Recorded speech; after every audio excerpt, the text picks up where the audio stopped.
Et bonjour à tous. Bienvenue donc à notre dernier live de l'année. Dernier live où on va présenter les projets des étudiants. Alors, je sais, vous allez me dire qu'on est plus attendu que toutes les conférences qu'on a vues depuis ces derniers jours, surtout celle d'Xbox. Alors, je vous rassure de suite, on est présent, on a 4 projets. Je pense que c'est les projets de l'année. On n'a pas la pression, vous inquiétez pas. Hein. En tout cas, on la vit bien, elle est saine. Aujourd'hui, donc je disais 4 projets, 4 groupes, ça fait 26 étudiants, c'est déjà une belle équipe. Ça représentait 1 an de travail. Alors il nous reste encore quelques jours pour peaufiner, évidemment. Hein, leur jury a lieu le 8 et 9 juillet, donc on a encore un petit peu le temps d'améliorer les jeux. Mais là, les versions qui sont disponibles sur les plateformes de téléchargement itch.io, que vous pouvez récupérer, évidemment, c'est les jeux définitifs. Il n'y aura pas d'ajout dans le cadre étudiant de mécanique, de contenu, voilà, juste du polish. Alors, le premier groupe qu'on a devant nous ce soir s'appelle Papogué. Je vais laisser se présenter. Florian, je t'en prie. Donc bonjour, je suis Florian Petitpois et je travaille dans la 3D. Non, moi je m'appelle Camille Carpignano et je suis concept artiste. Moi je suis Dimitri Callot, je suis développeur et également 3D artiste. Et moi je suis Esteban Luginbull et je suis principalement développeur, mais je touche aussi beaucoup à tout ce qui est de la 3D, tout ça. Les couteaux suisses, on les appelle dans le métier. Alors, là, bien sûr, il y a des gens qui étaient peut-être là au mois d'avril, il y a peut-être des gens qui nous découvrent aujourd'hui. Pour mettre tout le monde au même niveau, est-ce que vous pouvez nous faire un petit résumé rapide de ce qu'est votre jeu, l'histoire, les personnages, rapidement? Ouais.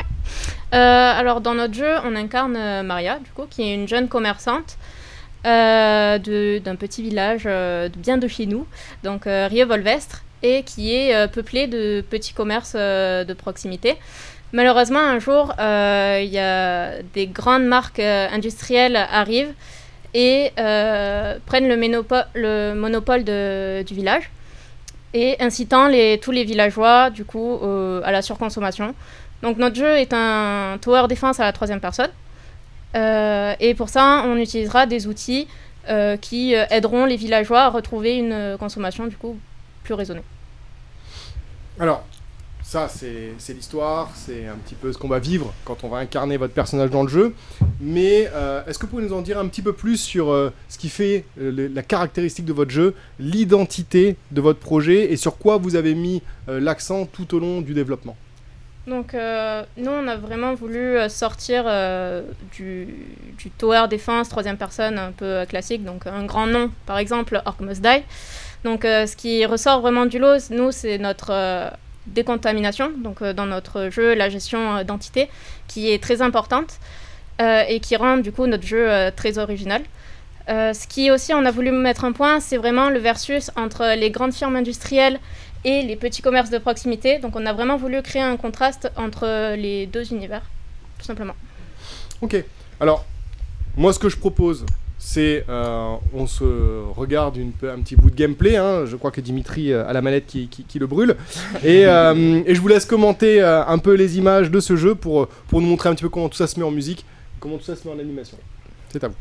Donc quand vous lancez une partie de Papogué, vous allez arriver dans la première zone du jeu. Donc au fur et à mesure de la partie, vous allez avoir plusieurs zones différentes à explorer et, dans lesquelles vous allez jouer. Le jeu est divisé en plusieurs vagues que vous allez devoir battre une par une. Et à chaque vague, il va y avoir donc ces grandes marques industrielles qui vont arriver dans la ville et qui vont essayer d'attirer le plus de villageois pour en faire des clients réguliers de leur firme et imposer leur monopole commercial sur toute la ville. Et du coup, votre but, ça va être d'essayer de réguler tout ça en faisant partir les firmes, en leur prenant un maximum de clients et en les emmenant donc dans votre commerce qui est ce camion pour éviter qu'elles aient le monopole. Et donc là, pour l'instant, il n'y a pas de vague encore. Donc pour commencer une vague, vous allez aller au camion, vous allez ouvrir votre magasin et vous allez prendre le premier outil qui vous est proposé, qui va vous aider à décontaminer en quelque sorte. Et donc vous pouvez en acheter plus, mais bon, on a déjà le nombre maximum dès le début, ou les améliorer, mais bon, pour l'instant, ça coûte un peu d'argent, donc on va pas le faire. Donc la vague 1 commence, et directement, vous allez voir, voilà, la firme qui tombe directement dans la ville, et les villageois neutres qui sortent de ces bus, qui vont instantanément se diriger vers les firmes, et essayer de rentrer dedans. Donc vous allez sélectionner votre outil, et le but, ça va être d'éviter que ces villageois neutres aillent jusqu'à la firme, Et notre outil va nous aider pour ça parce que cet outil permet de les convaincre d'aller consommer raisonnablement dans des commerces de proximité et aider le local. Donc c'est ces villageois orange que vous voyez, qui sont nos alliés et qui vont directement se diriger vers notre camion pour devenir nos clients et rentrer dans le camion. Et ça va faire monter la barre orange que vous voyez en haut de l'écran. Et quand la barre orange est pleine, eh bien vous passez à la vague suivante. Donc là, par contre, si un villageois neutre entre dans la firme, vous voyez au fond, il y a un villageois violet qui est sorti. C'est un villageois qui est ennemi, qui est client de la firme. Et ce villageois client de la firme va essayer de rendre les villageois qui sont alliés orange, de les repasser à neutre pour que ces villageois aillent dans la firme à la place dans nos commerces de proximité. Et donc ils veulent en gros obtenir le monopole commercial sur toute la ville et aider la firme qui les a un peu endoctrinés à faire ça. Donc on continue à poser un maximum d'outils. Donc là on en a plus beaucoup. Donc on va aller en rechercher avant d'être à court et d'être en plein milieu de la vague sans outils. Là on peut améliorer parce qu'on a assez d'argent au final. Et on continue de convaincre un maximum de villageois. Donc là, il y a beaucoup d'entités un peu partout et tout. C'est pas facilement gérable. Mais au fur et à mesure de la partie, ne vous inquiétez pas, vous allez avoir de nouveaux outils qui vont être mis à votre disposition et qui permettent de mieux gérer les vagues, de mieux gérer les ennemis et de faire des stratégies pour battre la vague plus rapidement. Et voilà. En gros, c'est ça. Alors, ce qu'on appelle firme, c'est un petit peu des GAFAM en fait. C'est voilà. Un petit peu les grosses multinationales qui envahissent les centres-villes. Merci pour cette présentation. En tout cas, moi, c'était clair. J'ai compris. Et en général, c'est pas gagné. Mais moi, j'ai une autre question parce que moi, j'étais là du coup au mois d'avril, forcément. Qu'est-ce qui a changé fondamentalement entre la version que vous aviez au dernier test et cette version-là qui est au final la définitive, quelque part, pas tout à fait polish, mais encore tout le contenu dedans. Donc il y a eu un gros travail de game design et au niveau du level design aussi, donc c'est tout ce qui va toucher au niveau de la carte, de la manière de jouer. On a aussi travaillé beaucoup le visuel, donc avec tous les effets visuels que vous allez voir, ainsi que l'interface qui était encore à l'état de prototype en avril et qui sont passés en version finale là. On a aussi tout ce qui est shader, donc le shader il va toucher au traitement de l'image, donc comment la lumière et les couleurs vont être perçues, c'est ça qui donne la patte graphique à notre jeu. On a aussi...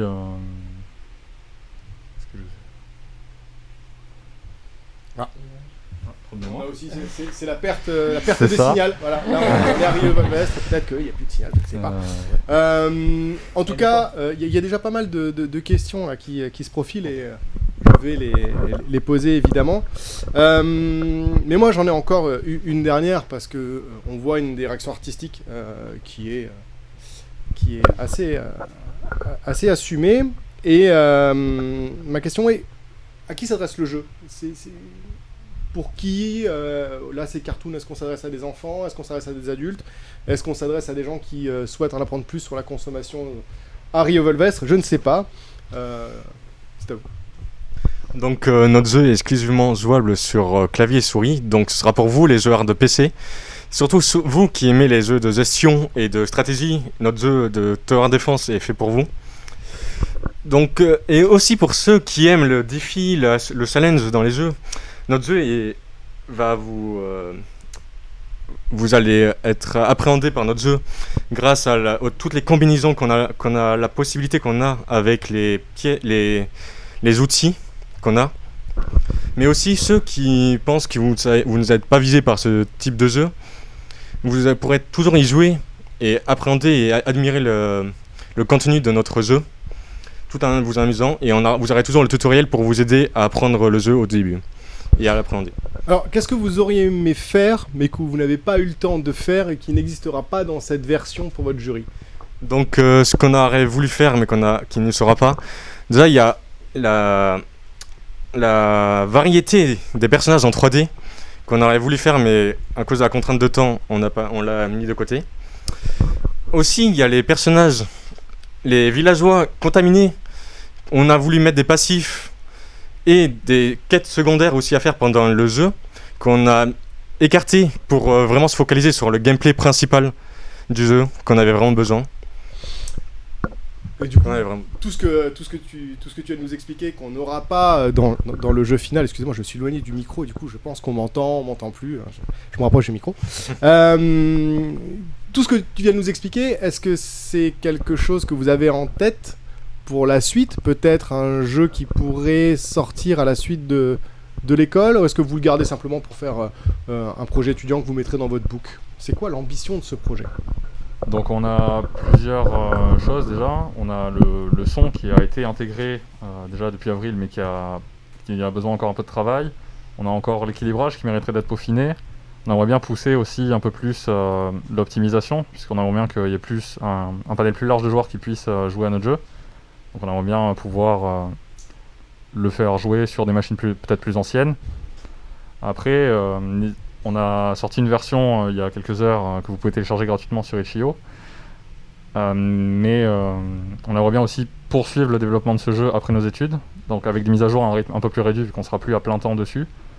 Mais on aimerait bien le pousser suffisamment loin, oui, pour pouvoir l'amener devant des concours, comme par exemple les Ping Awards, qui sont donc un concours qui cherche à faire connaître les jeux vidéo français. Et donc le jeu continuera d'être développé avec des mises à jour régulières sur itch.io. Plein d'ambition. C'est ça.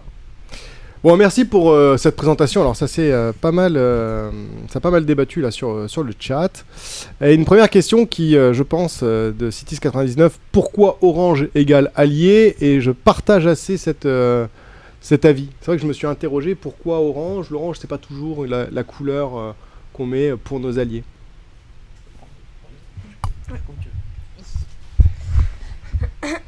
On a voulu surtout mettre l'orange parce que c'était vraiment une couleur contraste tout simplement avec le violet, donc qu'on a mis pour les firmes, et le violet qui rappelle un peu plus le mâle.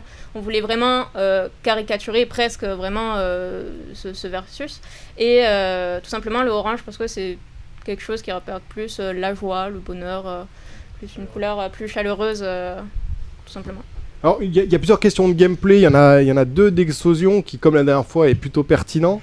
On se demande bien pourquoi. Et puis on en a un de Say to Slay qui dit à quoi sert la roulade? Je peux dire. Alors, au début, c'était vraiment, il y avait vraiment un intérêt parce qu'au début, on avait une vie sur le personnage et il fallait esquiver les attaques des ennemis, etc. Mais au final, à un moment, on s'est dit qu'on allait l'enlever du coup parce que c'était pas vraiment utile. Mais on trouvait que c'était quand même plutôt drôle et les joueurs aimaient beaucoup spammer la roulade dans tous les sens. Ouais, voilà, c'était bien, c'était rigolo, donc on l'a laissé parce que c'est agréable.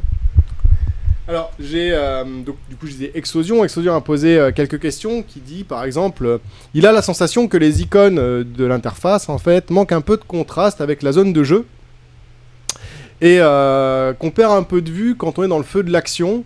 Alors j'ai remarqué que c'était des chronomètres, c'était pas le cas cet après-midi. Et donc du coup c'est vrai que ça manque un peu de contraste, on les perd. Est-ce que c'est quelque chose qui va évoluer? C'est quelque chose qui va rester? Alors oui, ça va très très probablement évoluer. C'est juste que on a pas mal galéré sur l'interface, on va dire. Mais bon, c'est parce que c'est pas vraiment notre domaine d'expertise, en quelque sorte. Nous, on est vraiment plus axé 3D, tout ça. Mais on a donné notre maximum. Bon, après, si ça ressort pas trop, de toute façon, on va beaucoup bosser dessus pour l'améliorer un maximum. Pas de problème. Parce que je pense que vos jurys de professionnels, du coup, risquent de soulever ce genre de problématiques. En tout cas, il y a une autre question qui, toujours d'Exosion, parce que je suis dans la ligne. La gestion, les jeux de gestion, ou la gestion de ressources en tout cas, sous-entend souvent qu'il doit y avoir une tension entre le gain et la dépense de ressources pour créer ce qu'on appelle du trade-off hein, dans le langage un peu technique. C'est-à-dire, je vais dépenser là ou là, je ne vais pas voir les deux. Comment ça se passe chez vous, la gestion de ressources? En fait, dans cette thématique, c'est que l'or, on en gagne à chaque fois, dans les vagues, à chaque fois, quand on finit une vague, et pas avant, ou pas après. Donc on va devoir à chaque fois, l'or est équilibré pour qu'à chaque vague, on puisse gagner, et même être pénalisé, avoir des pénalités, et quand même gagner la vague. Mais il faudra toujours se limiter à faire attention à pas tout améliorer d'un coup, sinon on va être en manque de pièges, d'outils. Et si on est en manque d'or, qui est là principal pour acheter nos outils, on va juste perdre la vague du coup, car on aura mal économisé toute l'or qu'on avait. Du coup, il faudra toujours gérer, attention, voir les golds qu'on a, voir si on peut améliorer des outils qu'on aime, qu'on préfère utiliser par rapport à d'autres qu'on va peut-être délaisser pour s'en servir que de ceux-là, des combinaisons qu'on aime. Et vraiment se focaliser sur faire attention aux gold qu'on a besoin, de vraiment les outils qu'on a besoin pendant cette vague, qu'on pourra analyser. Et voilà, tout ce genre de... Du coup, ça va vraiment faire gaffe, attention en fonction des golds qu'on a par ça, toutes les vagues. Alors, une dernière question de Statching et de Charlotte31 qui tourne autour du titre du jeu. Donc, il y a Charlotte31 qui dit pourquoi Papogué comme nom de jeu. Et Statching dit le titre Papo entre parenthèses gay est-il un signe d'un commentaire sur la communauté LGBT? Du tout. Absolument pas. Papogué, c'est le nom occitan de la légende sur laquelle on s'est basé pour faire ce jeu. Donc qui se déroule justement à Rieux-Volvestre. Et c'est là-dessus... Enfin, c'est là-dessus... Oula, je sais pas parler. C'est là-dessus que le jeu est basé principalement, en fait. C'est pour ça qu'on a retrouvé intelligent de reprendre le nom pour rappeler justement qu'on s'est basé sur quelque chose de réel, entre guillemets, pour faire un jeu. Et plus exactement, Papogué, ça veut dire perroquet en occitan. Voilà, tout simplement. Et du coup, le perroquet, on peut le voir parfois dans certaines scènes ou quoi, pour faire quelques petits clins d'œil justement à cette légende qu'on a utilisée à Rieux. Vous avez vos réponses, messieurs ou mesdames, je ne sais pas qui est derrière le chat. En tout cas, là, si, là je m'adresse à ceux qui nous regardent, vous voulez tester les jeux dans leur version, maintenant, cette fois-ci, finalisée, malgré quelques encore petits points de polish, faites-le. Faites remonter vos retours, vos impressions, faites remonter aussi, pourquoi pas, des améliorations, parce qu'ils en ont besoin. Alors, Roger Lapin, du coup, je peux répondre à leur place, parce qu'ils ont répondu tout à l'heure. Ils pensent le pousser pour tout ce qui va être les salons, voilà, ou les concours, dans un premier temps, et puis, pourquoi pas, plus si affinité, s'ils voient qu'il y a un intérêt. Mais en fait, plus vous allez jouer, plus vous allez leur faire de retour, et plus leur jeu risque de monter en qualité, et pourquoi pas un jour l'avoir sur un Steam, un Epic Game, pourquoi pas sur le Xbox Game Pass, vous serez peut-être le 28e jeu de ce magnifique E3.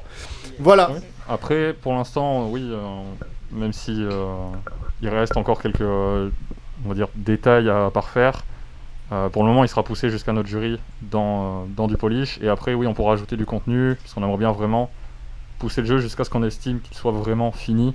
Donc il y aura des mises à jour en plus du polish, de contenu sûrement dans les mois à venir. Merci beaucoup, merci à vous d'avoir participé à cet échange. On va les tester tout ça de suite, et puis moi je vous donne rendez-vous le 8, et il n'y aura pas de live Twitch, hein, ça ne sera pas retransmis sur Twitch les jurys, quoique on pourrait y penser, ça pourrait être marrant. Maintenant on va prendre le prochain groupe, et vous je vous dis bon courage pour la suite. Merci. Merci beaucoup.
Et voilà, nous sommes de retour.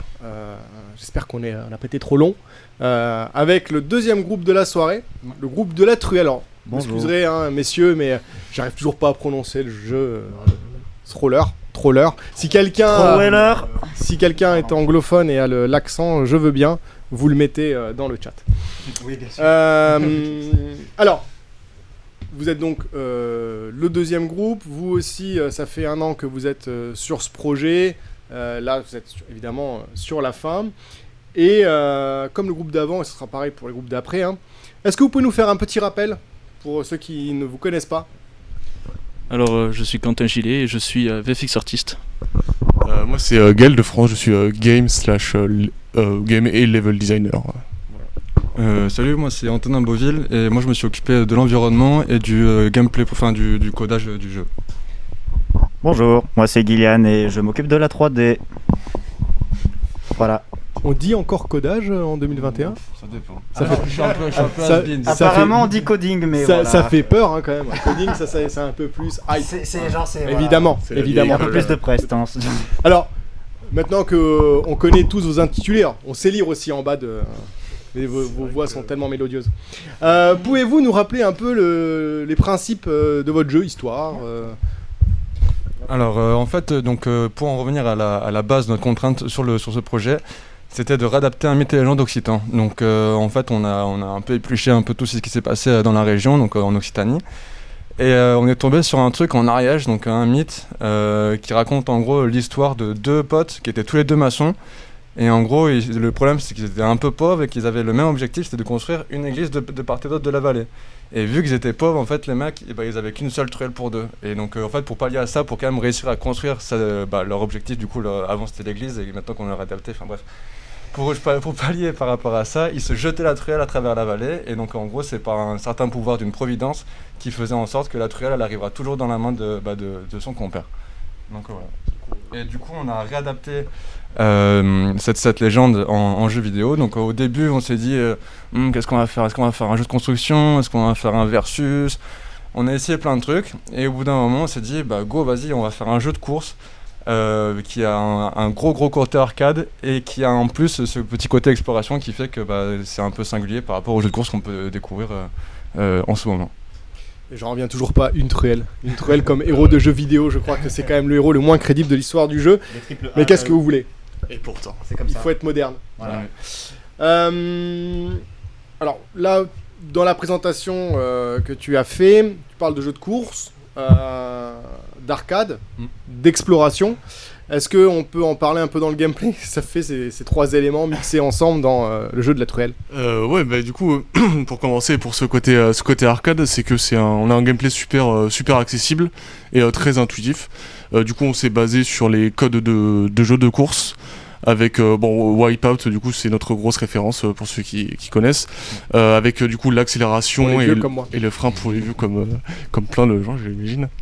Du coup voilà, une accélération et un frein sont les 2 trucs, sauf que voilà, l'accélération on a décidé et l'avancement de la mettre en automatique, c'est-à-dire que le joueur pourra diriger la truelle qui avance toute seule et freiner.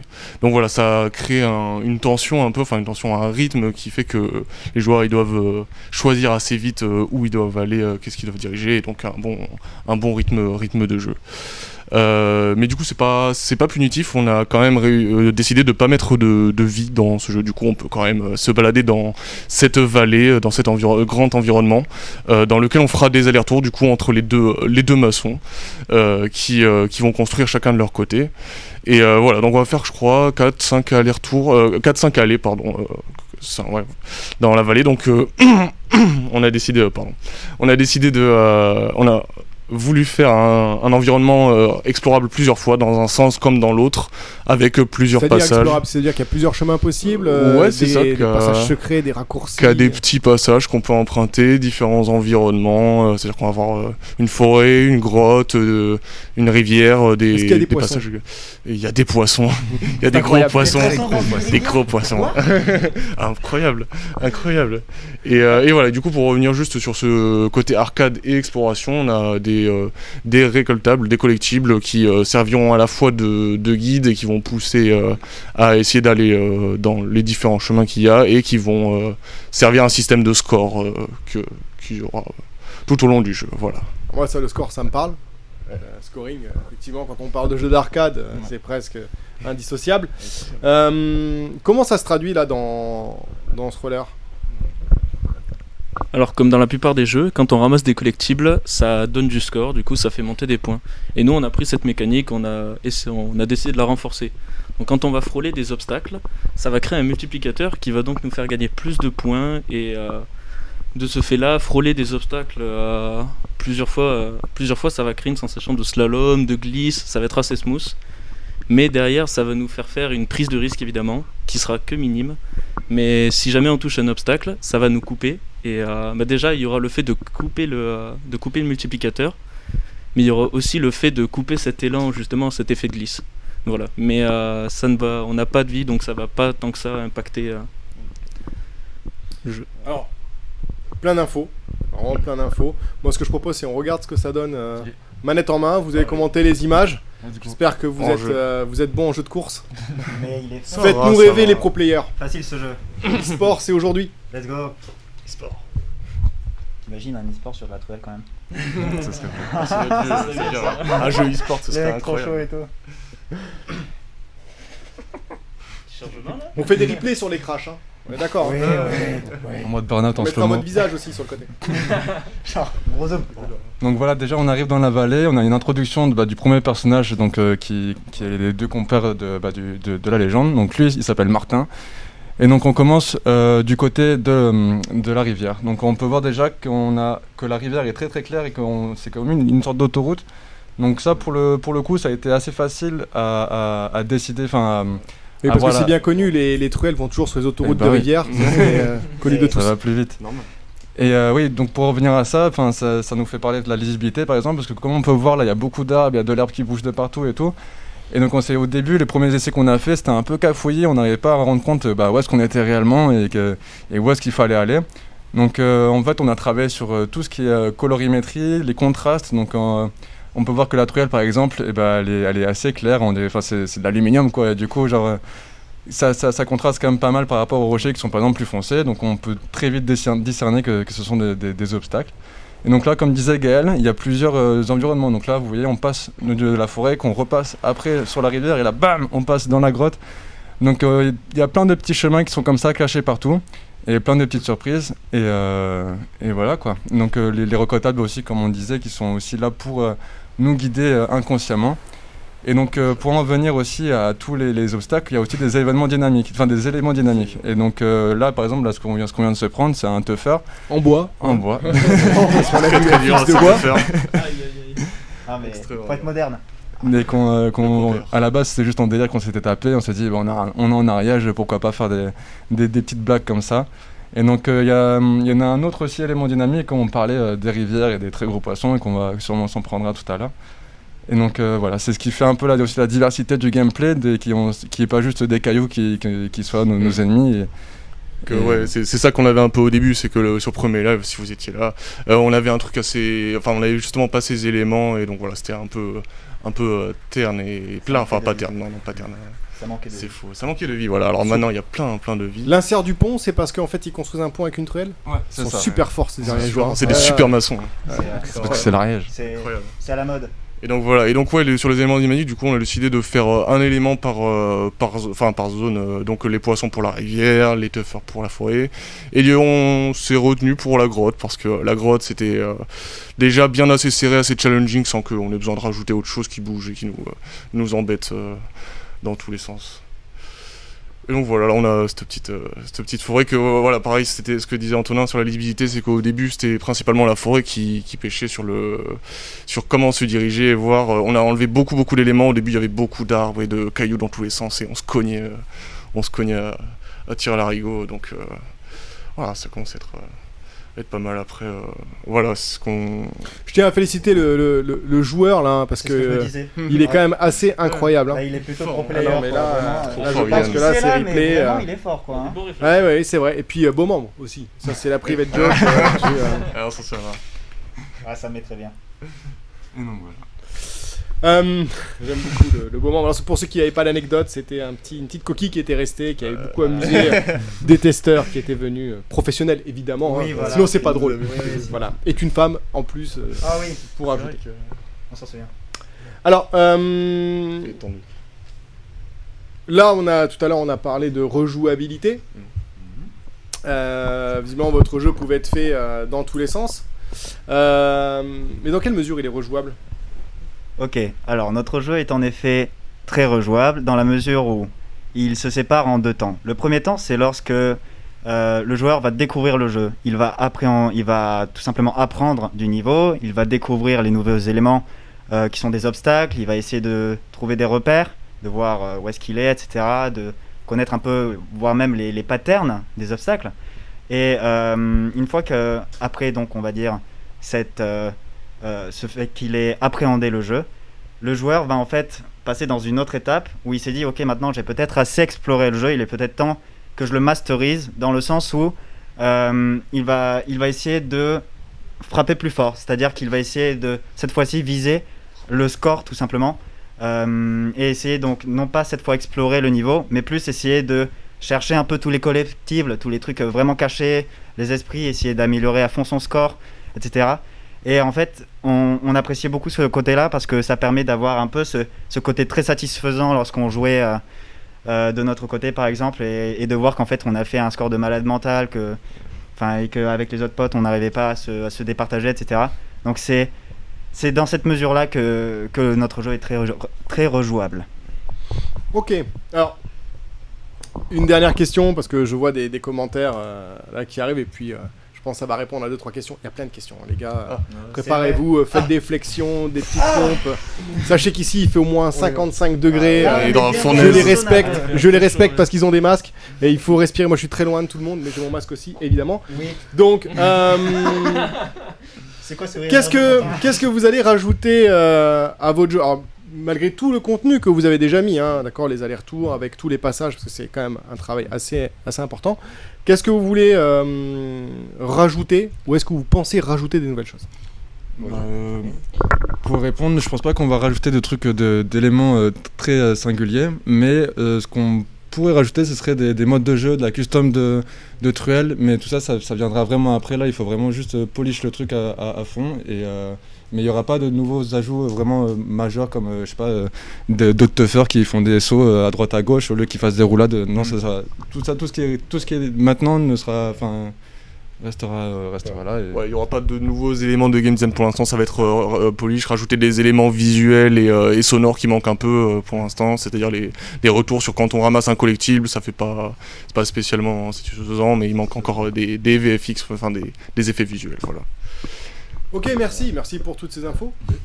Vous n'en manquez pas d'infos et d'humour, parce que la truelle en tant que vaisseau truelle, c'est déjà assez incroyable. Alors le tuffer obstacle, je crois que là, on touche les étoiles.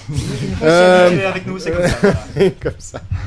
Alors, il y a plusieurs personnes donc, qui posaient des questions. Ça afflue. Je vais commencer par le début. Charlotte 31. Alors attendez, non, je remonte. Il y en avait d'autres avant.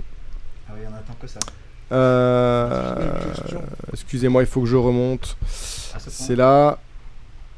Ouais, donc j'ai Exosion qui commence à demander les collisions sur le décor semblent très permissives. Quel impact a-t-elle sur la course du joueur ?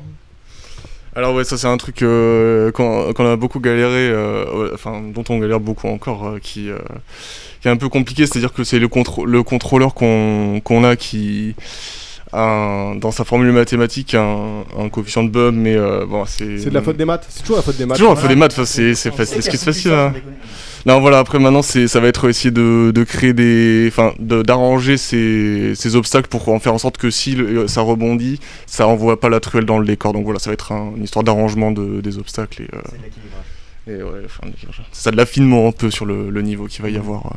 Bon, Chao 31 demandait si vous avez rajouté des maps. J'ai vu aussi tout à l'heure, j'essaie de retrouver parce que le message afflue, que il y avait des demandes sur des modes de jeu, pourquoi pas dans les déserts, dans des forêts d'orchidées.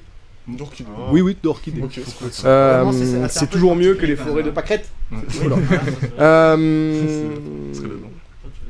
Alors, j'ai Exosion toujours, hein, parce qu'il est incisif ce gars. Incisif, Exosion. Par accessible, qu'entendez-vous ? Simple à comprendre, simple à manier, la difficulté est prévue arrêtez de spammer, à chaque fois ça me fait redescendre le chat. Bah, vous avez compris sa question. Bah alors très simple à apprendre en main, c'est à la fois pour les néophytes, hein, Oui, pour les c'est la question. débutants. Est-ce que la difficulté est prévue pour être adaptée tant à des nouveaux joueurs qu'à des aficionados?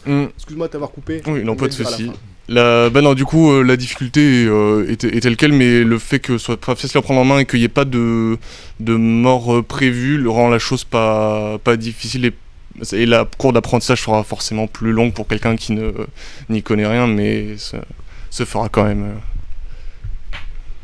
Alors, Quentin. Je sais pas si j'ai répondu. Tu as parfaitement répondu. Il le sait. Quentin, apparemment, a beaucoup de succès auprès de Sorure. Voilà.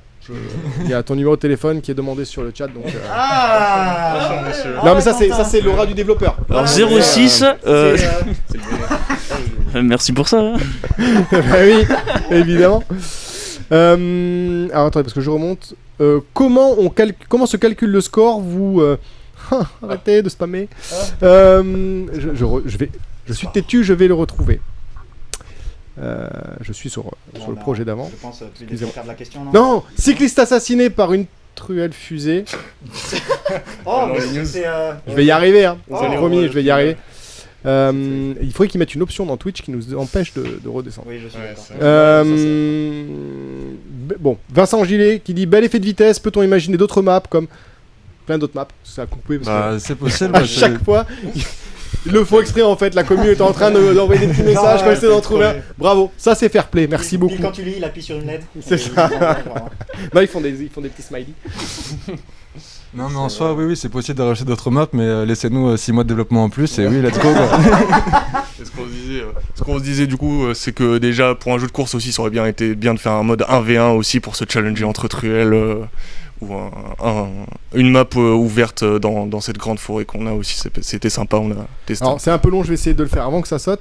Bahamut qui dit le mythe se passe dans une vallée, pourquoi ne jouez pas sur cet aspect en ayant des flancs de montagne et avoir des éléments de gameplay liés à ça? Exemple, première phase de descente où le but est de choper des ressources et de conserver un maximum de vitesse pour pouvoir dans la deuxième phase remonter l'autre flanc en disant pourquoi pas les ressources récupérées à utiliser comme du carburant. Le jeu reste assez plat et trop régulier. Ça s'appelle se prendre une intercostale. Donc vous assumez ça maintenant, c'est pour vous, c'est cadeau. Au niveau de... Mais en vrai je trouve ça marrant parce que genre quand on parlait qu'on avait itéré au tout début, on avait justement eu une idée d'un jeu comme ça, une sorte d'avion en papier en gros qui récupère des ressources pour remonter de l'autre côté de la vallée. Mais là en gros vu qu'on est parti vraiment sur un jeu arcade et que le terrain de course on voulait que ça soit assez simple à prendre en main, après... Là, sûrement que sur les images via la caméra de la truelle, on voit pas forcément qu'il y a des montagnes, des flancs de montagne et tout. Mais en soi, la topologie est faite. En fait, c'est de l'adaptation du LD de base, et le LD de base était quand même assez plat, même s'il y a quand même de la verticalité, que ce soit dans les grottes, que ce soit quand on monte les cascades, etc. Mais en soi, et comme en plus on est en Ariège, c'est de la basse montagne, on n'est pas dans les Alpes à côté du Mont Blanc. Bahamut, je crois que ça s'appelle du brodage. Mais non, après on je laisse donner ton avis sur au tout début, on avait un truc très vertical quand même, et c'est pour une raison technique, je crois, de l'inclinaison de la truelle et quelque chose comme ça qu'on a préféré faire un truc qui restait relativement. Ouais, c'est ça. Même s'il y a quand même des petites descentes, voilà, je tiens à dire. Et même il y a ces tremplins là qui permettent, même si c'est pas des montagnes en soi, il y a quand même ces tremplins qui permettent de monter, d'avoir des petits sauts, d'accéder aux zones un peu supérieures. Il y a la bergerie qu'on n'a pas traversée, mais qui est un peu ça. Mais bon, alors, pas totalement. Psychédélique dit c'est pas sympa, j'étais en train de lire la phrase et c'est tombé. Y a-t-il d'autres interactions avec les maçons type mini-jeu où ça reste de la course ou ça reste du fantasme? Je ne sais pas. Fantasme. C'est vrai qu'ils sont très musclés les maçons. non, ça reste des personnages avec lesquels on discute à sens unique du coup parce que on peut pas répondre, mais voilà, il y a juste cette espèce de petite récompense narrative à chaque fois de discuter avec eux, mais rien de plus pour l'instant. Il y a rien de plus. Alors il y a un mini-jeu qui a été vendu, il faut que je le retrouve. Je l'avais sous les yeux, je vais le retrouver. Ne débranchez pas. Le cerveau ? Non. Non. Parce qu'il y avait une histoire de cycliste. Cycliste assassiné par une truelle fusée soon, mais ça pourrait faire un bon mode de jeu. Voilà. Cycliste assassiné par Ouais, Ah, il y en a ouais. qui ont envie d'avoir un petit peu, voilà, un petit côté GTA, Voilà. parce que la true elle inspire, ok.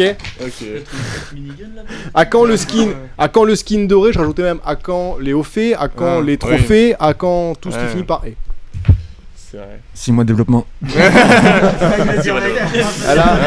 Là, je vais vous dire un truc, les amis, je pense qu'ils sont en train d'essayer de vous prendre notre argent. Méfiez-vous. Non mais du coup, là, enfin moi je sais qu'il y a eu pas mal de retours positifs sur votre jeu, que ce soit, alors je parle pas de ce soir, hein, je parle de ce qui s'est passé avant, pendant les phases de test. Ça sera du coup la fin aussi pour ce groupe-là. Sur des retours sur l'effet de vitesse, sur le fait que le jeu était fun en fait. Il y avait pas mal de choses à faire, pas mal de rejouabilité, et que ça donnait envie d'en voir plus. Ça c'est pas de moi, hein, c'est des testeurs que vous avez eu. Et Saurure qui dit à quand le crossover entre Thriller et Star Citizen. Non mais je pense qu'on peut trouver plein de caméos, on peut faire plein de trucs, ça peut être chouette. Et du coup c'est vrai que est-ce que c'est quelque chose que vous envisagez sérieusement, ou est-ce que pour l'instant c'est juste à l'échelle du fantasme étudiant en se disant bah on fait le jeu, on aimerait tellement pouvoir faire ça après, mais on verra comment ça se passe. Bah, on y a réfléchi avec les membres de l'équipe et on s'est dit on tient quelque chose quand même, une petite pépite, et si on peut le polish, si on peut l'amener au maximum où on peut l'amener, bah oui, on est sur ce groupe, on est chaud, mais après ça dépend de ce que le destin et la providence va nous amener l'année prochaine. Alors Psychadélique, je te rassure de suite, je vais poser ta question. À quoi correspondent les collectibles? Question qui avait été posée par Bahamut un peu plus tôt, parce que effectivement, c'est quoi? C'est des balles anti-stress qui volent au-dessus de la rivière? C'est pour pas être frustré.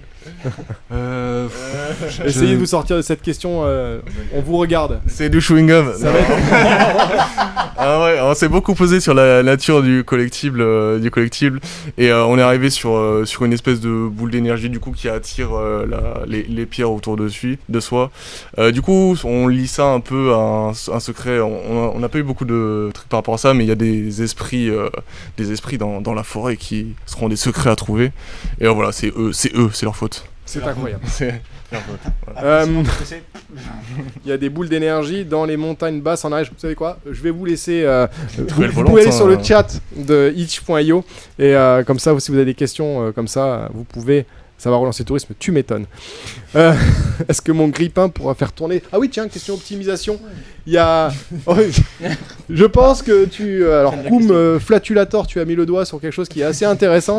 Au niveau optimisation, comment ça se passe? Bonsoir, Django. Bah, pour l'instant, il n'y a pas trop de menus d'options graphiques, mais ça tourne sur certaines machines, mais pas sur toutes réellement. Mais on commence à toucher un truc. True story. Mais on commence à toucher un truc qui est de plus en plus stable même sur des petites configs, et on y travaille le plus possible, et voilà quoi. Ah bah je dirais même, oui, il y a un moyen d'avoir une version collector signée par les beaux membres de l'équipe. Ça sera la fin de ce groupe. Merci beaucoup à tous. Parce que là, il y a encore plein de questions qui sont arrivées. Je suis désolé de ne pas pouvoir toutes les passer, mais bien sûr, il reste encore deux groupes derrière. Merci encore. Bon courage pour la suite. Merci bon beaucoup. jury. Et la commune, téléchargez les jeux, testez-les, faites des retours. Merci beaucoup. Téléchargez un max, s'il vous plaît.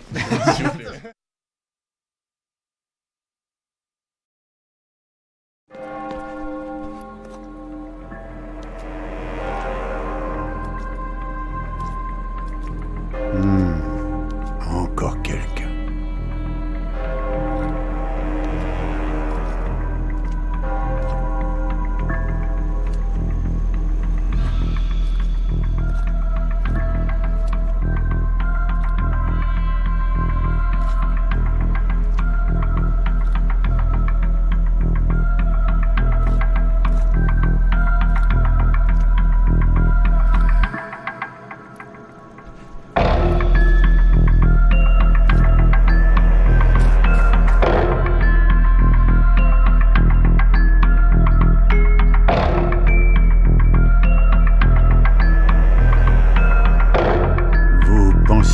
Vraiment vous échapper d'ici.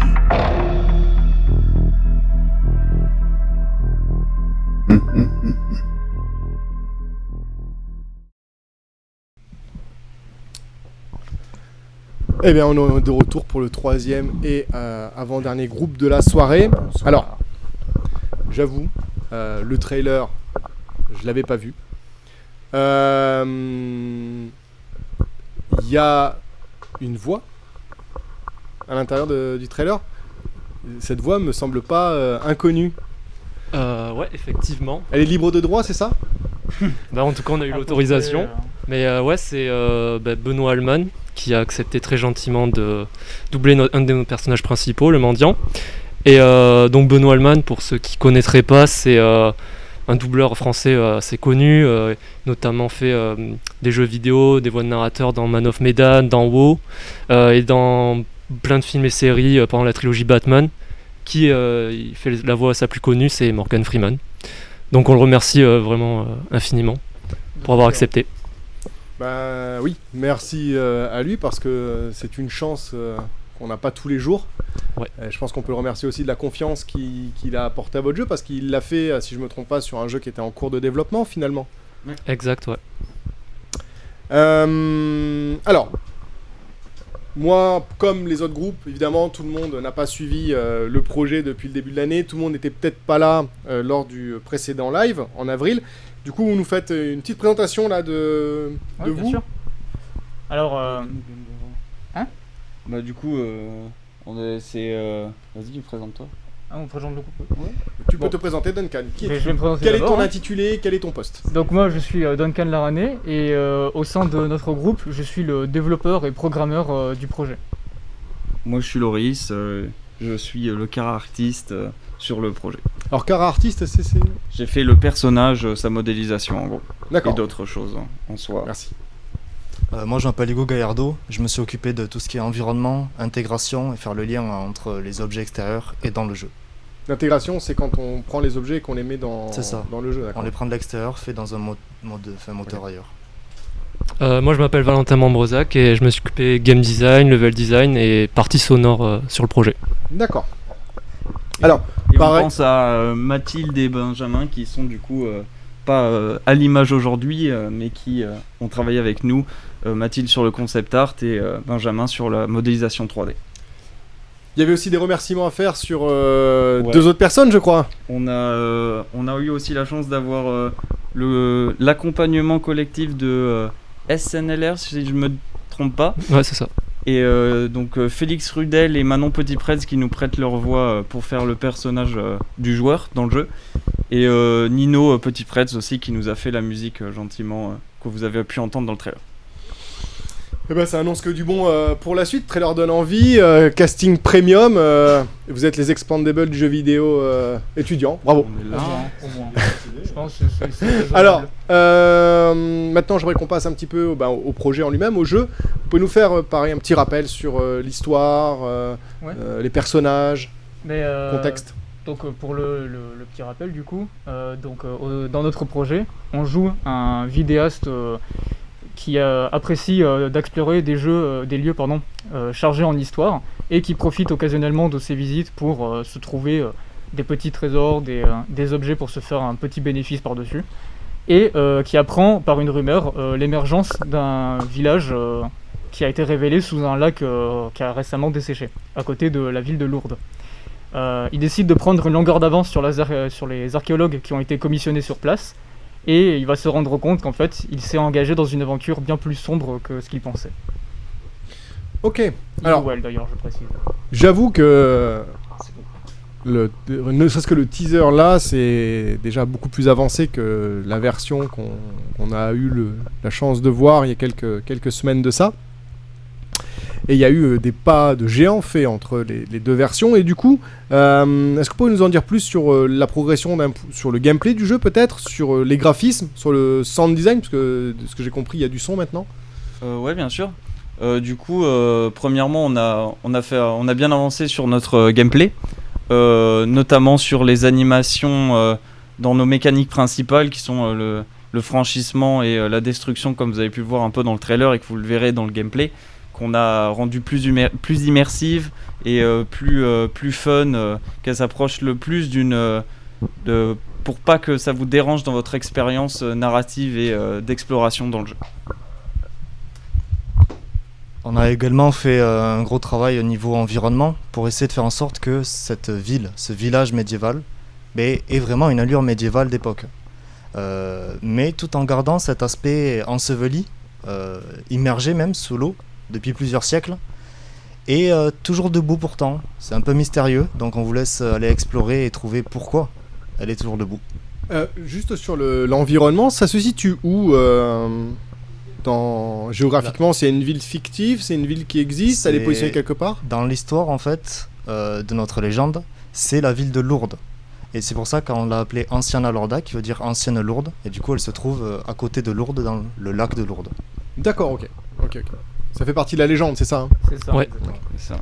Une ancienne Lourde qui aurait été immergée il y a longtemps. Et pour revenir sur la partie sonore, c'est quelque chose qu'on a beaucoup voulu enrichir depuis le dernier live en tout cas. Et quelque chose qu'on a voulu intégrer rapidement, c'est que le son soit au service de notre gameplay, donc avec des retours utilisateurs lorsque le joueur fait des actions, et beaucoup de sons d'ambiance, tout ça pour vraiment avec le but d'immerger le joueur le plus possible dans l'univers qu'on a créé. On a parlé de graphisme de son, moi j'ai envie de voir le gameplay, j'ai envie qu'on soit en image. Vous allez donc nous lancer la démo qui est la version qu'on va voir là, c'est la version qui est actuellement sur Itch.io, c'est-à-dire que si je veux ce soir la télécharger, je peux aller sur Itch.io et la récupérer sans problème. Pas encore de suite, on a encore quelques retouches à faire pour la jouabilité du jeu de dernière minute qu'on uploadera dans la semaine le plus tôt possible. Ok, merci. Allez, je vous laisse nous faire découvrir cet univers.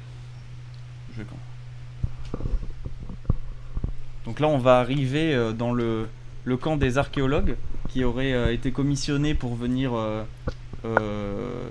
voir pourquoi une ville encore debout, qu'est-ce qu'elle faisait sous le lac de Lourdes, dans une fiction où elle aurait été évidemment.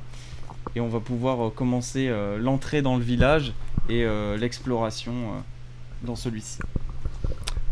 Justement pour rebondir sur l'exploration que mentionnait Loris, quelque chose qu'on a voulu faire, notamment au début du jeu, c'est de créer plusieurs voies d'accès à l'église du village pour que le joueur puisse explorer assez librement. Donc il y aura quelques chemins annexes, on va dire, pour accéder à son objectif. Donc là sur les côtés on peut en voir quelques-uns par exemple, qu'on va pas trop montrer. Et là on va arriver dans une des premières maisons où on va avoir notre mécanique principale, mécanique de franchissement. Donc voilà, qui sera... il y aura 4 Comment vous avez fait cette mécanique de franchissement justement Parce que je vois qu'il y a un jeu de caméra.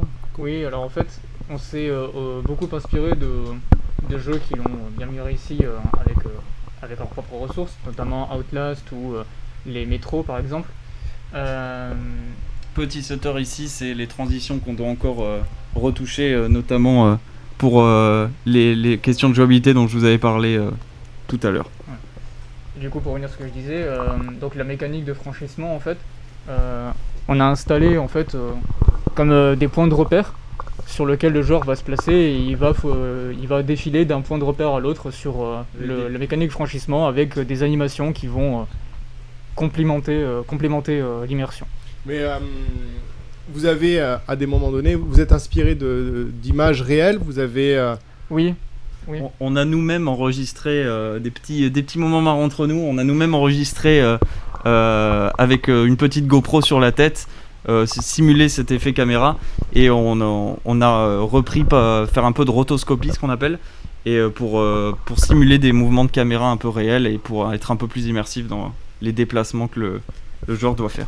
En parlant de caméra d'ailleurs, moi j'ai une question parce que du coup, pareil, je l'avais vu qu'à moitié sur le live d'avant, mais il y a comme une interface de caméra, c'est ça autour ? Ouais, effectivement, là c'est ce qu'on voit, c'est l'HUD, l'interface de la caméra, parce qu'on voit à travers la caméra que le personnage a sur lui. Et ça c'est quelque chose qu'on a assez longuement débattu dessus, et on en a fait, en fait on a décidé d'en faire un outil d'immersion. Et donc ça permet aux joueurs de s'identifier peut-être plus facilement. Vous avez des retours de la part... Parce que là, moi, je vois dans le chat, du coup, je spoil un peu les questions d'après, mais il y a quand même une qui est assez intéressante, de Ultranus, qui dit « Y a-t-il un système de batterie de la caméra à la Outlast ?» Ça veut dire que, est-ce que votre interface, ce que vous avez ajouté, c'est quelque chose qui fonctionne dans le gameplay, ou est-ce que c'est purement décoratif, cosmétique ? Alors non, pour répondre à la question, il n'y a pas de batterie. Mais la grande majorité de l'HUD est principalement esthétique, mais après on a 2 éléments qui en ressortent, l'icône de la lampe torche pour un retour utilisateur visuel, pour savoir si elle est allumée ou non, et en bas à droite on a l'heure. Là je vais pas en dire plus, ça sera aux gens d'aller voir et d'essayer de... Il y a des indices. Ouais, cachés. voilà, il y a des petits indices cachés. C'est un moyen d'immerger le joueur dans notre diégèse et de lui donner quelques petits moyens de rentrer en contact avec le monde qu'on lui offre en gros. C'est tellement prestigieux comme mot diégèse, on a gagné 10 points de charisme. Je vous ai peut-être un peu cassé la session de playtest, je suis désolé, mais j'avais 2-3 questions comme ça qui me taraudaient. Du coup, moi, question, je suis quelqu'un d'assez... je suis un peu l'inspecteur gadget de la présentation de Twitch, j'aime bien poser des questions. On voit dans la vidéo, à la fin, une espèce de silhouette. Parce que là, en fait, moi ce qui me surprend, c'est que dans le teaser, vous nous montrez une espèce de silhouette. Et en fait, quand on est dans le jeu, on est une interface de caméra. C'est qui ce personnage? Est-ce qu'il est dans le jeu? Est-ce que c'est juste pour le teaser? Comment c'est ça? Ce personnage, du coup, c'est notre... qu'on appellera le mendiant. C'est le personnage qui a été interprété par Benoît Hallman notamment, qui est un personnage qui a bientôt fini de prendre vie dans notre environnement, que vous pourrez voir dans la build prochaine, je l'espère. Et ce personnage, il est élément déclencheur de notre narration, et c'est lui qui va vous accompagner dans l'histoire et l'exploration de ce village. On le garde assez mystérieux pour vous laisser le découvrir, et c'est pour ça qu'on ne fait que le suggérer. Il serait pas un peu maudit ce personnage aussi dans vos ordinateurs dernièrement? Il vous a pas joué des tours? Il aurait pas sa propre pensée? Il disparaît, disons. Il disparaît. On va pas faire de commentaires là-dessus. Il revient. Il disparaît du Git. Ouais, il fait vivre la légende quoi. Pour l'anecdote, il a été intégré, mais et il est parti. Voilà, c'est ça. De son plein gré, car il est vivant. Bon là, de toute façon, ce qu'on voit, c'est un projet qui, on va pas se mentir, quand on regarde la qualité visuelle du projet, c'est quand même assez bien abouti. Ce qui est globalement le cas des 3 projets qu'on a vus jusqu'à maintenant. Mais celui-là dans le photoréalisme, donc forcément, ça interpelle un peu plus. On regarde tous les efforts que vous avez fait là dans votre présentation. Est-ce qu'il y a encore des choses que vous avez envie de rajouter, des choses qui manquent pour boucler complètement votre projet étudiant? Bah là, pour en tout cas boucler le projet étudiant, ce qui manque, ça va être beaucoup de correction de bugs, d'intégration notamment de dialogue du personnage joueur, du son aussi encore. On en a beaucoup, mais il faut qu'on l'intègre, qu'on le mette en place. Voilà. Vous avez des choses à rajouter? Également améliorer tout ce qui est fluidité, parce que là on a vu des moments où ça a coupé parce que les scènes chargeaient. Augmenter tout ça pour avoir une expérience fluide du début à la fin, et que ce soit agréable pour vous. Parce que là, c'est pas le cas? Il y a quelques coupures avec des manques de transition, quelques petits bugs. Ce polish qu'on a besoin de finir avant de vous donner la build pour que vous ayez une expérience sans encombre. Voilà, ça n'empêche pas de jouer, mais c'est toujours mieux de l'améliorer quoi.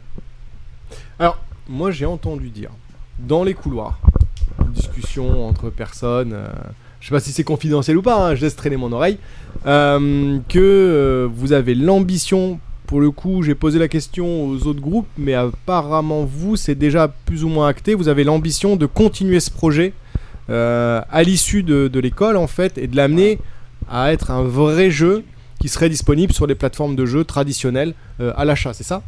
C'est ça, oui. Donc en fait, avec tout ce qui s'est passé durant les derniers mois de production sur ce projet, on a été grandement inspiré par les aides qu'on a pu recevoir, etc., notamment avec l'intervention de Benoît Hallman. Ça nous a énormément motivés et ça nous a prouvé qu'on pouvait sans doute se permettre de porter le projet au-delà de ce qu'il est actuellement.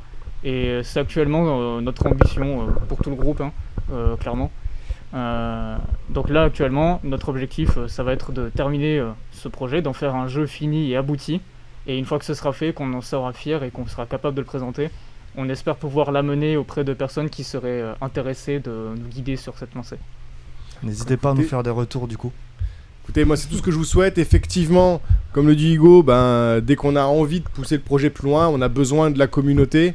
Et là, plus que jamais pour vous, j'ai bien l'impression que si vous pouvez leur donner un coup de main, si vous pouvez faire des tests, leur faire des remontées de bugs pour qu'ils puissent continuer le développement et améliorer, sachant que là déjà il y a plein d'infos, plein de questions qui viennent d'apparaître sur le chat.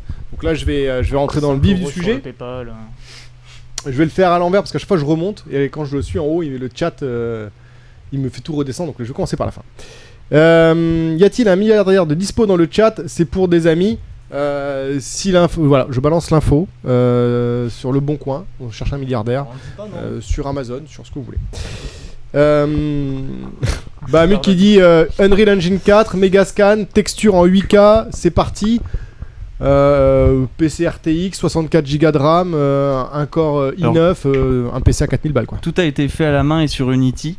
Il n'y a pas de Megascan. On a juste utilisé pour la végétation un peu un pack d'arbres et d'herbes qu'on créditera évidemment et qui a été payé. Mais sinon tout a été fait à la main par Ben et Hugo, moi-même un peu. On n'a jamais utilisé de scan. Donc, quand tu dis à la main, c'est à la main directement dans les logiciels de retouche photo ou c'est à la main dans les logiciels de procéduraux type Substance Designer avec des shenanigans bizarres qui s'appellent du modeling 3D, du texturing 3D, des choses techniques. Incroyable. Alors j'ai déjà, alors il est pas milliardaire, mais il peut déjà vous filer 12 balles. Voilà. C'est le début. On prend. Merci à lui, de UK Rhubarbe. Alors, le choix du moteur vous a-t-il posé problème? Je pense notamment au rendu qui est très poussé pour un jeu étudiant. Y a-t-il eu un travail approfondi de ce côté-là? Et enfin, ce choix vous paraît-il avoir été le bon? Je pense par exemple à Unreal comme alternative. Alors déjà pour commencer, Unity était imposé par le projet, c'était une des bases. Et ensuite on a choisi d'utiliser l'HDRP. C'est alors il va falloir que tu nous expliques parce que moi je sais pas du tout de quoi on parle. En fait, l'HDRP c'est l'High Definition Render Pipeline, c'est le côté de Unity qui permet d'avoir des rendus photoréalistes.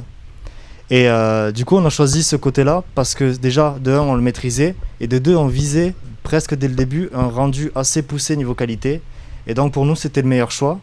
Et du coup oui ça nous a posé pas mal de problèmes au niveau de l'optimisation, c'est-à-dire documentation également qui est très pauvre.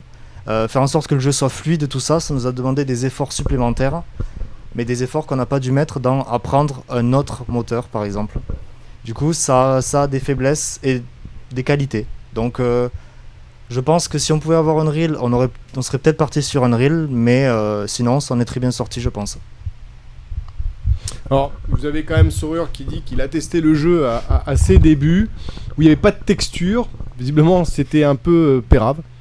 Et là, il est bluffé par l'évolution de celui-ci. Même les lumières, rajoutées incroyable. Comment avez-vous fait pour être si bon? Je sais pas si c'est un compliment ou s'il y a du DOS derrière. Mais en tout cas, c'est une vraie question. C'est beaucoup de documentation. Au niveau de tout ce qui est lumière, c'est Ben qui s'en a occupé, du coup je vais un peu parler à sa place. Il a fait beaucoup de documentation, beaucoup d'essais surtout.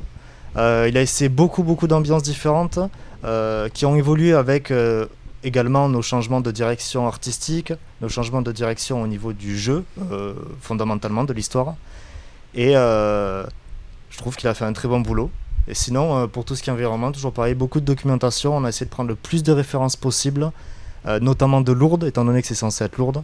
Et on a essayé de faire du mieux qu'on pouvait avec nos 5 mois de production. Ok, alors moi je vais répondre à Psychedelic. Et là je rentre dans le dur avec quelques questions un peu plus piquantes. Parce qu'il y en a. Alors, je réponds à Psychedelic parce que je connais la réponse. Si le Wi-Fi est celui de la localisation déco ou utile, ben c'est comme la batterie en fait, c'est déco. On va parler un peu du X. Alors, il aurait été super pour l'UX qu'en fonction de l'intensité de l'action, la qualité de la caméra, flux du stream, réseau, baisse de full à low HD avec des effets de blur, des anomalies chromatiques, des glitches. Alors, peut-être pouvez-vous nous expliquer ce qu'est le blur, l'anomalie chromatique et les glitches? L'UX déjà c'est de l'expérience utilisateur pour les néophytes. C'est quelque chose qu'on a pensé à faire et qu'on aurait aimé faire. Comme on parlait tout à l'heure, manque de documentation sur l'HDRP, c'est un des points faibles d'avoir choisi Unity dans ce pipeline. Ça nous a fait défaut. On a fait des tentatives pour essayer de l'ajouter. Vous verrez des petits notamment dans l'UI, des petits glitches qu'on a essayé de faire et qu'on va essayer faire d'une autre façon parce qu'on a eu du mal à le faire par la façon qui est demandée. Et c'est aussi un choix de laisser l'écran assez pur, assez propre, pour pouvoir bien regarder ce qu'on a fait et parce que c'est censé se retranscrire ce genre de choses par l'expérience de l'exploration et tout ça. D'accord. Alors il y a Bahamut qui rajoute derrière que dommage que l'effet de caméra ne soit pas plus utilisé comme des grésillements, un icône de rond rouge qui clignote, passer en vision nocturne. Alors le passage en vision nocturne, je suppose que c'est ce que tu disais là, un effet de caméra, c'est ça. Mais peut-être que le rond rouge qui était plutôt une interface, est-ce que ça aurait pas été un malin d'animer un peu, c'est pour donner de la vie en fait à cette interface de caméra qui est un petit peu statique. Ouais, c'est vrai qu'il est un peu statique, mais déjà je réponds, tout ce qui a été dit là, c'est des trucs qu'on aimerait, je pense, pousser, justement si on veut polish le jeu, niveau UX. Mais après je suis d'accord que... Après ça resterait sur Unity si vous poussez le jeu, ou est-ce que vous allez passer sur un autre moteur? Parce que ce que j'ai compris c'est qu'en fait c'était obligatoire, le Unity. Mais est-ce que c'est du coup ça va rester sur Unity qui est un moteur de jeu, ou est-ce qu'il y a peut-être d'autres moteurs de jeu qui vous intéressent plus et sur lesquels vous aimeriez faire la bascule? On pourrait passer sur Unreal, surtout avec leur dernière démo d'Unreal 5 qui est très belle. Mais pour ça, ça sera sûrement sur un autre projet étant donné l'état d'avancement qui est sur celui-là et tout ce qu'on devrait réapprendre. Donc si on a un publisher qui donne de l'argent, peut-être qu'on pourrait changer. Alors, dernière petite question en bas là, qui est plutôt de l'ordre du marketing. Pourquoi ne pas inclure des concept art du projet ou des illustrations à votre trailer? Est-ce qu'il y en a? Est-ce qu'il y a des endroits où on peut voir une présentation de la direction artistique du projet? Vous pourrez certainement le voir sur l'ArtStation de Mathilde à la fin de ce projet. Oui, sur Ichao, on a mis quelques petits screens de ce genre de choses qu'on pourrait peut-être alimenter si ça vous intéresse. En tout cas, dans le trailer, on n'en a pas mis, mais vous pourrez certainement le trouver ailleurs quand on aura plus poussé ce côté de communication. Si ça vous intéresse, n'hésitez pas à nous le dire. Alors il y a plein d'idées pour financer votre projet. Donc il y a les 12 € tout à l'heure qu'on vous a proposé de Rhubarbe, mais il y a aussi un Kickstarter, peut-être un Kickstarter pour financer le projet. Est-ce que c'est des choses qui sont envisagées chez vous? Pas du tout. Je préfère ça voudrait dire partir en indépendance, qui est un truc assez risqué, ou même un peu créer son entreprise et tout ça. C'est pas forcément des trucs qui nous intéressent de suite, et manque d'expérience pourrait nous être fatal. D'accord, donc là vous avez déjà une vision assez claire, vous voulez faire porter le projet. On y réfléchit beaucoup évidemment, et on reste très lucide là-dessus, et on fera pas de décision. Le mieux c'est qu'on aimerait avoir des gens qui nous soutiennent, parce que c'est vrai que si on le fait en Kickstarter, on est un peu seul. Bien sûr il y a la communauté derrière, mais bon, ça fait pas tout non plus. Pour l'instant on préfère se focaliser sur terminer le jeu de A à Z avant de vraiment se concentrer. Bien sûr on va chercher à côté en même temps, mais pour l'instant la priorité ça reste quand même de faire un jeu complet quoi. Ok. Ultra News qui dit le soutien du CNC, des sponsors du coup. Je pense que vous avez été entendu et que le message va tourner. Je vous remercie pour cet échange. Je vous remercie pour cette présentation. Merci à vous. Merci à vous. Vous avez entendu, je le répète, ils ont besoin de vous.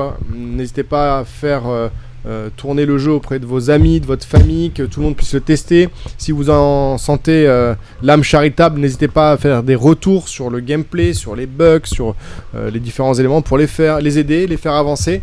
Et voilà. Communiquer, envoyer ça sur les réseaux sociaux. Il faut qu'ils puissent développer ce projet et l'amener au bout.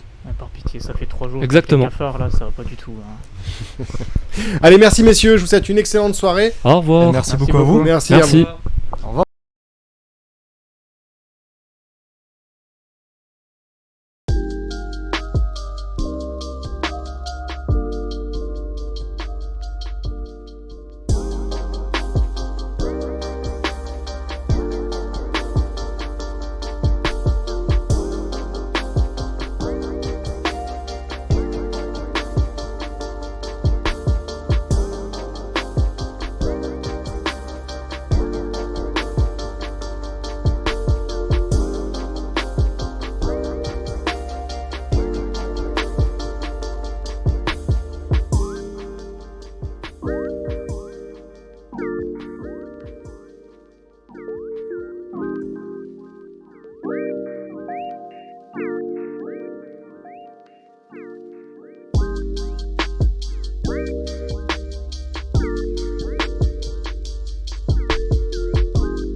Allez, et ben on est sur le quatrième et le dernier groupe de la soirée, le groupe Isabi, que je vais laisser tout de suite se présenter. C'est à vous.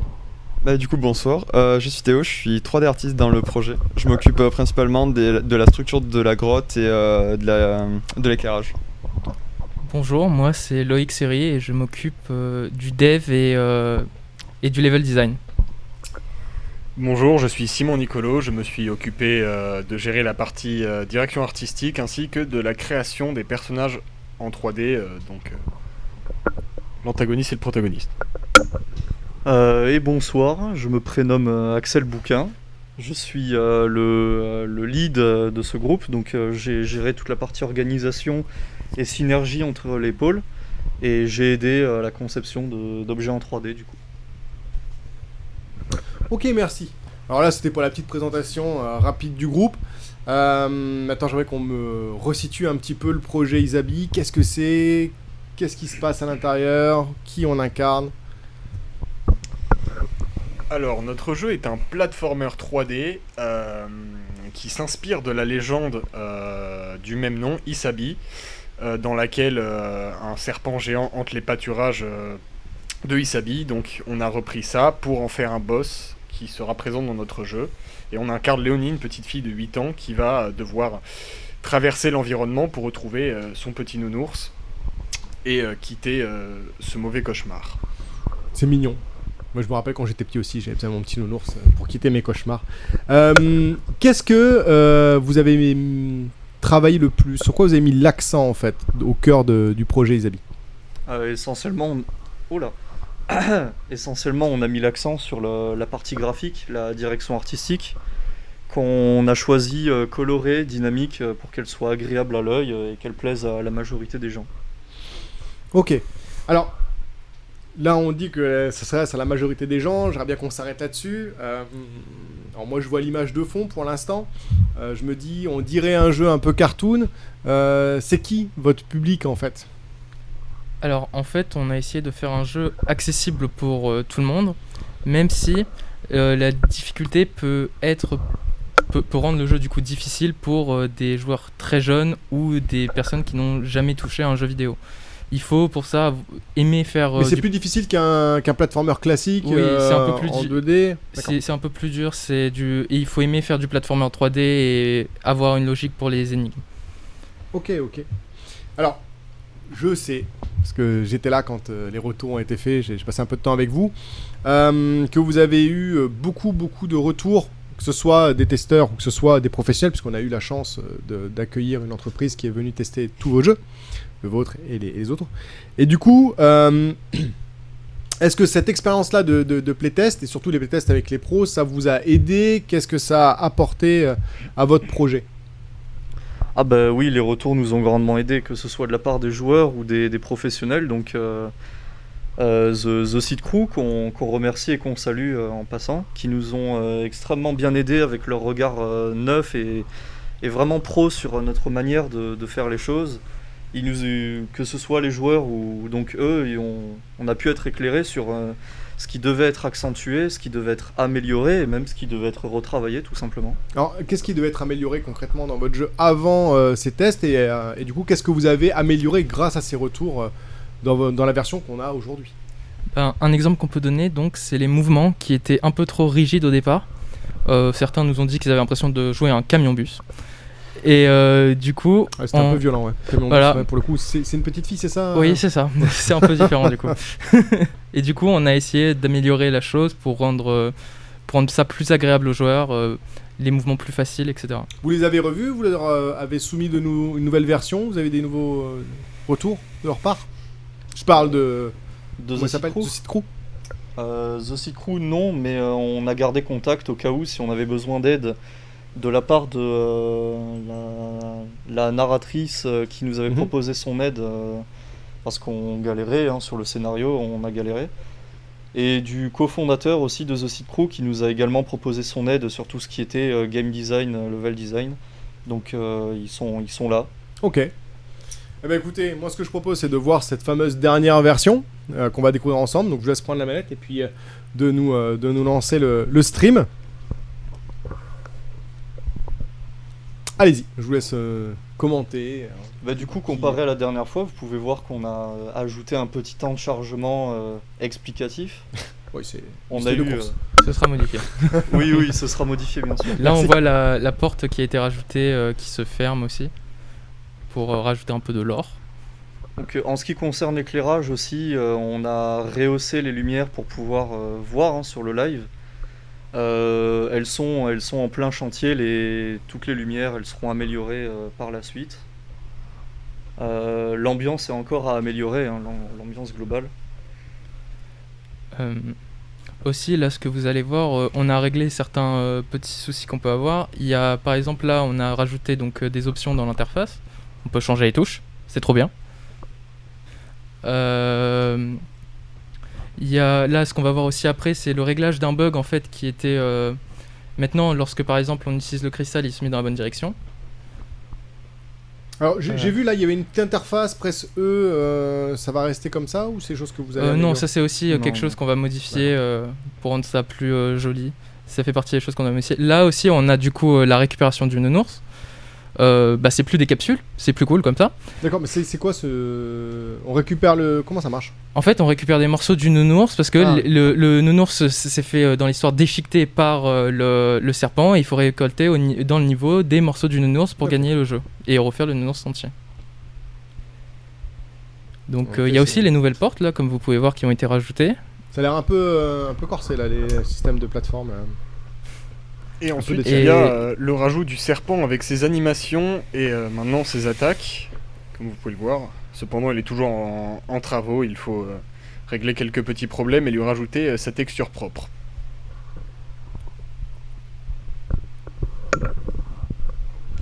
Ok, merci. Alors, il y a plein, ça commence à arriver là, il y a quelques questions qui sont sur le chat. Alors, justement...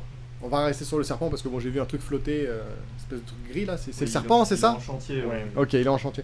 Alors, pourquoi un serpent géant dans une caverne? Et pourquoi c'est l'antagoniste de... Comment elle s'appelle votre héroïne? Léonie. Léonie, d'accord. Pourquoi c'est l'antagoniste de Léonie? Quel est son rôle dans le gameplay? Alors déjà, il vient en premier lieu faire une référence à la légende que nous avons utilisée, puisque dans la légende d'Isabi, il y a un serpent géant qui hante les pâturages de cette même région, et qui doit être défait par un jeune homme. Donc on a repris l'idée du serpent pour garder ce petit hommage à la légende qui nous a servi de point de départ. Du coup, au niveau du gameplay, le serpent va servir à amener de la difficulté lors des sauts entre les plateformes, puisqu'il va nous foncer dessus, nous lancer des projectiles dessus, ce qui va rajouter du coup de la difficulté dans l'avancement du niveau en fait. Encore plus que la difficulté qu'il y a actuellement c'est ça. dans le jeu, d'accord. Oui. Ah oui, non, ça s'adresse vraiment pas à des enfants. Okay. C'est ça. Alors, il y a plein de retours sur la DA là. Dans le chat, tout comme la dernière fois, apparemment, votre univers plaît beaucoup.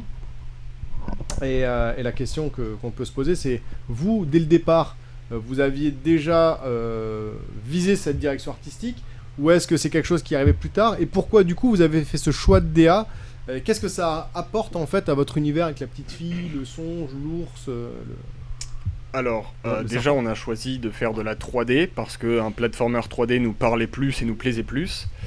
Ensuite on a choisi de faire une direction artistique stylisée avec beaucoup de couleurs pour rappeler l'esprit d'un enfant, puisque le niveau est tiré de l'imagination de notre petite fille Léonie, et aussi pour réussir à créer un contraste qui ne soit pas trop brusque entre la froideur de la cave qu'habite le serpent, ce serpent qui représente ses peurs, et le monde fantastique que se crée Léonie. Donc pour pas que ce soit trop brusque entre les deux et qu'il reste cohérent, la direction stylisée artistique nous paraissait mieux.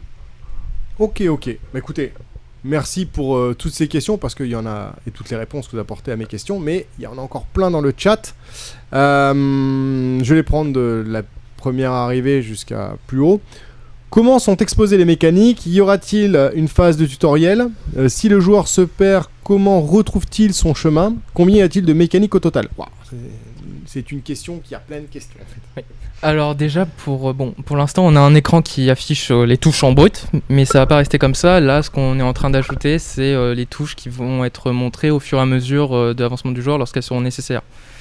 Et après, en termes de mécanique, il y a du coup les déplacements du joueur, le sprint du joueur, enfin la course du coup, le saut et les interactions, donc soit avec les leviers, soit avec les cristaux qui peuvent tourner pour activer des portes ou d'autres cristaux. Ok, donc c'est en chantier et ça va arriver prochainement, c'est ça hein, que vous êtes en train de dire sur... d'accord. Courant juillet, ce sera fini. Alors, il y a quelqu'un qui a entendu parler d'un easter egg. Il demande si on peut avoir des précisions, une histoire de Mickey Mouse ou autre chose. Alors, pas de précision, rien du tout. Si vous voulez trouver l'easter egg, vous le cherchez. Il est visible. Il est trouvable. Alors, par contre, la petite fille, il y a des questions. Donc, je l'ai vu passer tout à l'heure. J'essaie de la retrouver pour pas... L'apparence de la petite fille va-t-elle changer ou rester comme ça? Non, parce que moi je trouve que la petite fille ressemble étrangement à une petite fille qu'on trouve sur une banque de données en ligne. Effectivement, non, la petite fille va changer très bientôt. Ça va arriver très bientôt, effectivement. Je suis en train de travailler dessus encore. Donc elle ne va pas rester comme ça. Elle aura son modèle 3D propre qui a été réfléchi pendant la période de pré-production par rapport à notre univers et tout ça. Donc elle ne restera pas comme ça. Alors il y a Passiflore qui dit: je me souviens de jeux avec les lumières et les cristaux. Est-ce que ça a été supprimé ce jeu de lumière avec des cristaux? Non, ils sont toujours présents. On a toujours le fait de devoir diriger la lumière avec les cristaux pour aller activer d'autres cristaux ou les plateformes ou les portes, pardon. Alors j'ai Ultra Nus qui dit: combien de temps durera le jeu et comment induire de la rejouabilité? Excusez-moi, j'ai eu un... Combien de temps dure le jeu? Le jeu dure une vingtaine de minutes, je crois. Et est-ce qu'il y a de la rejouabilité? Par contre, c'est une expérience de 20 minutes et il n'y a pas vraiment possibilité de refaire derrière, à part si on veut faire du speedrun à la limite, mais c'est tout. Il y a quand même beaucoup de personnes qui ont commencé à en faire du speedrun dessus. Ah oui, les speedrunners, vous êtes les bienvenus. Hein. Si vous voulez défier le jeu, il n'y a pas de souci. Alors, il y a Michel Dumas qui dit: est-ce qu'il y aura un mode coop? Non. Non. Je pense que le codeur non ne veut pas s'y aventurer. J'ai Exhaustion qui dit: l'animation du personnage est-elle définitive? Elle manque de personnalité. Concernant le serpent ou la petite fille? Le personnage. Eh bien, hélas, oui, elle sera sûrement définitive, puisque les animations prennent énormément de temps. Donc ce sont des animations qu'on a récupérées sur une banque de données, ce qui nous a permis de gagner beaucoup de temps. Et certes, elles manquent de personnalité, mais ça évite d'avoir un personnage en T-pose. C'est quoi la T-pose? La T-pose, c'est la pose en T qu'on avait vue dans le premier live. Okay. Et donc non, les animations ne changeront pas, c'est beaucoup trop chronophage et on n'a plus vraiment le temps d'intégrer ça d'ici la fin des jurys. Alors, pour le speedrun, avez-vous déjà découvert des glitches? Plein.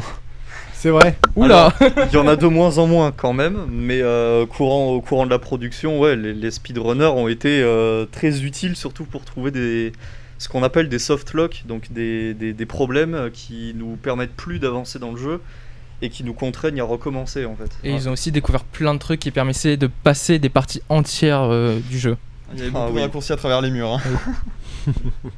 Alors, il y a d'autres questions. Par exemple, Etsu27 qui dit: est-ce que le serpent aura plusieurs attaques? Parce que là, on a vu qu'il jetait des ballons, c'est ça? Alors, ça, il avait plusieurs attaques à la base, puisque dans la légende, son attaque était d'aspirer les troupeaux environnants. Donc à la base, son attaque était effectivement l'aspiration, et ensuite on a rajouté le crachat. Mais pendant la production, on s'est rendu compte qu'avoir deux animations d'attaque, ça allait être un peu problématique parce qu'il faut que le serpent fasse une animation d'anticipation de l'attaque, histoire que le joueur puisse le voir faire cette attaque. Et comme les deux attaques n'avaient pas assez de différence entre elles, ce serait trop dur de les différencier, sauf que les deux allaient modifier le gameplay différemment, entre l'aspiration qui nous demande de faire attention à rester sur la plateforme et le crachat qui nous demande d'en bouger le plus vite possible. C'était trop compliqué, donc on a choisi de garder le crachat tout seul, qui avec le level design qui parfois nous permettait de nous cacher avec des façades, paraissait être plus cohérente. Donc même si l'on avait deux avant, maintenant le serpent n'a plus qu'une attaque et sera là juste pour changer le rythme du jeu globalement. Ok, merci. Alors, est-ce qu'il y aura une bande originale dans le jeu? Et si oui, quel type de musique avez-vous choisi? Alors, on a eu quelques problèmes concernant les sons, surtout en termes d'organisation, de faisabilité. Donc, on n'a pas pu aboutir le travail qu'on s'était fixé. Donc, on ne sait pas vraiment. On va essayer de mettre un maximum de son, étoffer au maximum l'ambiance, la pousser à son maximum, mais on garantit rien, on peut pas vous dire. Après, il y a déjà pas mal de sons qui sont présents. Le souci, c'est vraiment plus la musique et l'ambiance globale. La D'accord. plupart des sons propres au gameplay sont déjà dans le jeu. Alors j'ai une question, enfin c'est pas une question, c'est plutôt une affirmation. Pourquoi ne pas demander à des fonds à Cabral Productions? Ils répondent souvent positivement sur ce genre de projet. Alors Oyo Aku, je connais pas Cabral Productions, mais pourquoi pas que vous puissiez regarder ça, je ne sais pas. On peut toujours essayer. Une autre question, comptez-vous améliorer la durée de vie du jeu, la rendre plus longue ou potentiellement sur plusieurs maps?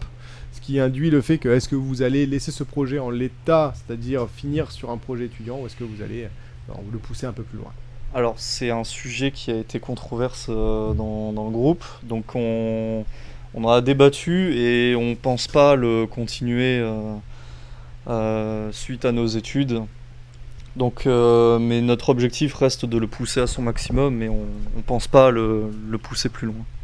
Ouais, ça restera sûrement un projet de portfolio qui sera toujours disponible sur itch.io, mais non, il n'y aura pas de nouveau niveau de rejouabilité ou quoi, ça restera un jeu de 20 minutes. Ah, vous faites des déçus là, c'est en train d'arriver. Désolé, je vous le dis. Exotion qui dit c'est un peu dommage d'être si limité par les animations. N'y aurait-il pas eu des moyens dans la gestion de production d'anticiper ces problématiques qui semblent avoir été la majeure difficulté rencontrée? Alors la majeure difficulté rencontrée, c'est que l'animation c'est déjà assez compliqué et surtout il fallait l'apprendre un peu sur le tas. Donc c'était compliqué, en plus il n'y avait pas que l'animation à faire, donc il y avait beaucoup de travail, donc trouver une alternative, il fallait mettre quelqu'un dessus, donc que quelqu'un fasse ça en plus du travail qu'il avait déjà, donc niveau gestion c'était un peu compliqué. Donc l'alternative d'utiliser des animations déjà faites pour les Oni était celle qui nous faisait gagner le plus de temps et qui allait nous permettre de réussir à faire le plus de choses pour avoir un jeu globalement plus fini, parce que un jeu avec des belles animations sur des personnages c'est cool, mais si l'environnement à côté est pas fini ou même le gameplay est moyen, ça c'est pas forcément très fun. Alors que là les animations, même si elles méritent du polish ou d'être refaites carrément, elles paraissent quand même assez fonctionnelles, donc il y aurait peut-être eu des solutions, mais nous ne les avons malheureusement pas trouvées et nous avons fait comme on a pu. Il y a des déçus. Dommage de ne pas continuer, même pas continuer en équipe restreinte. Visiblement, vous aviez un public. Bah, voilà, moi je dis ça. Oui, même en équipe restreinte, on peut pas l'abandonner, ce jeu, très dommage. Il y a une lumière qui a sauté par contre. Ah voilà, il À ce point-là, on les a déçus. Vraiment. Exosion qui rajoute à sa question, ce n'était pas un reproche entre guillemets. Oui, mais avec les masques, on voit pas l'émotion. Il y avait un gros sourire. Plus une question de post-mortem, le visuel global est très bien. Merci beaucoup. Bah écoutez, moi je vais vous remercier. Je vais remercier l'ensemble des équipes étudiantes d'avoir participé à ce live Twitch. Je remercie vos enseignants aussi, parce que quelque part ils vous ont accompagné, ils vous ont aidé tout au fil de votre formation. Comme c'est le dernier, on va aussi continuer les remerciements. On va remercier tous les gens qui vous ont aidé autour de vous, peut-être des amis, des familles, des gens qui vous ont aidé à faire des musiques, peut-être des gens qui vous ont aidé à faire des accompagner, des tests. Une question. Et on va remercier aussi votre directrice. Hein, c'est comme un peu les parents sans qui rien ne serait possible. Donc merci à Bérangère d'Astarac. Alors je sais pas si Bérangère d'Astarac est là et du coup on leur remercie. En tout cas, moi j'ai hâte de vous retrouver le 8 et le 9 juillet avec l'ensemble des projets devant une présentation finale. Et puis on vous souhaite tous le meilleur pour la suite. Moi je vous donne rendez-vous l'année prochaine. Alors je parle à ceux qui sont sur Twitch parce qu'on a des nouveaux groupes qui vont arriver, des nouveaux projets. On fera des formats peut-être plus rapprochés dès le début, en pré-production, pour que vous puissiez suivre un peu plus les étudiants. Et je vous dis à bientôt. Merci, au revoir.